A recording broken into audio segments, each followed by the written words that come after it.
कभी सोचा है वो लोग जो कनाडा जाने से पहले खुशियों के सपने देखते हैं, जब असल जिंदगी सामने आती है तो उनके चेहरे का वो कॉन्फिडेंस क्यों गायब हो जाता है? आज मैं आपको कनाडा के एक ऐसे सच के बारे में बताऊंगा जिसके बारे में कोई नहीं बोलता। वो सच जो हर नए इमिग्रेंट, हर स्टूडेंट और हर वर्कर के अंदर छुपके से जीने लगता है। From dream to depression.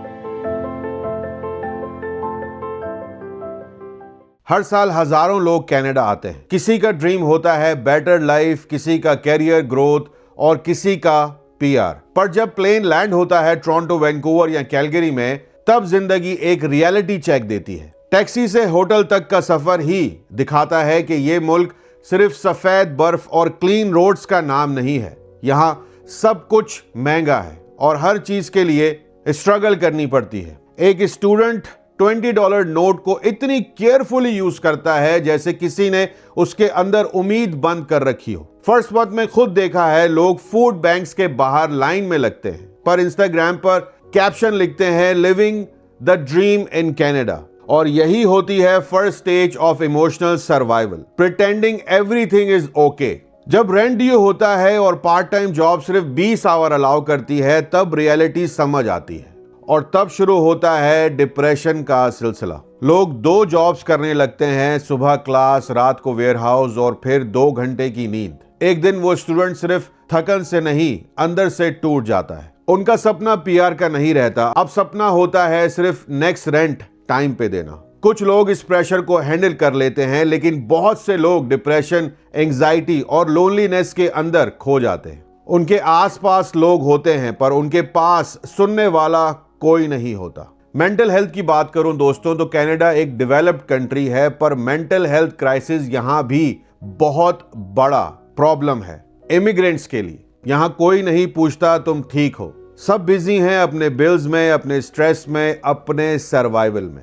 एक पाकिस्तानी स्टूडेंट ने मुझे लिखा था, काशिफ भाई, मैंने कनाडा आने से पहले सोचा था ये लाइफ हेवन जैसी होगी, अब लगता है मैंने अपने पीस को एक स्टेम के लिए ट्रेड कर दिया। आप सोचिए, एक 22 साल का लड़का फॉरेन लैंड में अकेले बर्फ गिर रही है और वो 12 घंटे काम करके बस में सो रहा है, सिर्फ इसलिए कि उसका बैंक अकाउंट नेगेटिव ना हो। इससे बड़ी मेंटल लोड और क्या हो सकती है। कनाडा में सबसे ज्यादा टेस्ट होती है रिलेशनशिप्स की। कपल्स जो पाकिस्तान, इंडिया, बांग्लादेश से परफेक्ट लव स्टोरी करके आते हैं, यहाँ रियल लाइफ उन्हें तोड़ देती है। एक पार्टनर जॉब करता है, दूसरा घर संभालता है, दोनों के बीच डिस्टेंस बढ़ जाता है। आखिर एक दिन वो रियलाइजेशन होती है, हम यहाँ एक दूसरे के लिए नहीं, सर्वाइवल के लिए जी रहे हैं। दोस्तों, इस मुल्क में इमोशनल कनेक्शन लग्जरी बन जाता है। आपको अपने बिल से टाइम नहीं मिलता, अपने पार्टनर के लिए इमोशंस दिखाने का वक्त ही नहीं बचता,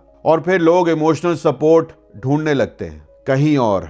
यहीं से चीटिंग, लोनलीनेस और ब्रेकअप का सिलसिला शुरू होता है। ये बातें हैं बहुत कड़वी, लेकिन सबको मालूम होना चाहिए असल रियलिटी क्या है। फेक लाइफ के कल्चर के बारे में भी आपको बता दूं थोड़ा सा, कि इंस्टाग्राम और टिकटॉक ने सब कुछ और मुश्किल कर दिया है। हर कोई अपनी फेक लग्जरी दिखाता है। कनाडा लाइफ अमेजिंग है, शॉपिंग मॉल की वाइब्स, स्नोफॉल के गोल्स, पर असली स्टोरी कैमरा बंद होने के बाद शुरू होती है। कुछ लोग अपने पेरेंट्स से झूठ बोलते हैं, सब अच्छा है यहाँ, बस उन्हें टेंशन ना हो, लेकिन अंदर से वो रात को सो नहीं पाते। ये ड्यूल लाइफ एक साइलेंट किलर है। आपको शायद लगेगा कि मैं इमोशनल बोल रहा हूं, लेकिन ये ग्राउंड रियलिटी है। मैंने देखा है, लोग फूड डिलीवरी करते हुए रोना शुरू कर देते हैं जब उन्हें कॉल आती है घर से, बेटा कनाडा में लाइफ कैसी चल रही है, और वो सिर्फ एक लाइन बोलते हैं, सब ठीक है अम्मी।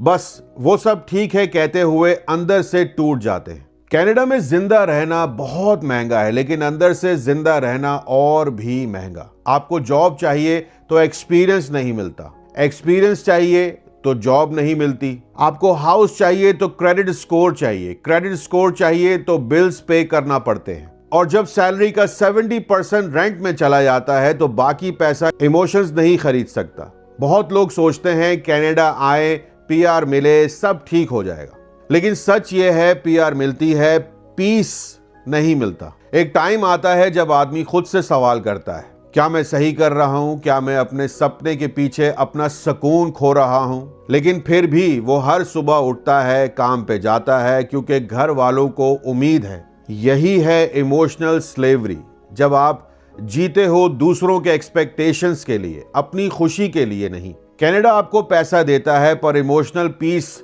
छीन लेता है। आपको आइडेंटिटी देता है पर बिलोंगिंग छीन लेता है। आपको पीआर देता है पर खुद से दूर कर देता है। लेकिन दोस्तों, हर अंधेरा खत्म होता है जब आप खुद डिसाइड करते हो कि मैं बदलूंगा। मैंने खुद देखा है कुछ लोग अपने डिप्रेशन को आर्ट में, जिम में या सेल्फ ग्रोथ में बदल देते हैं। उन्होंने डिसाइड किया कि मैं विक्टिम नहीं, वॉरियर बनूंगा।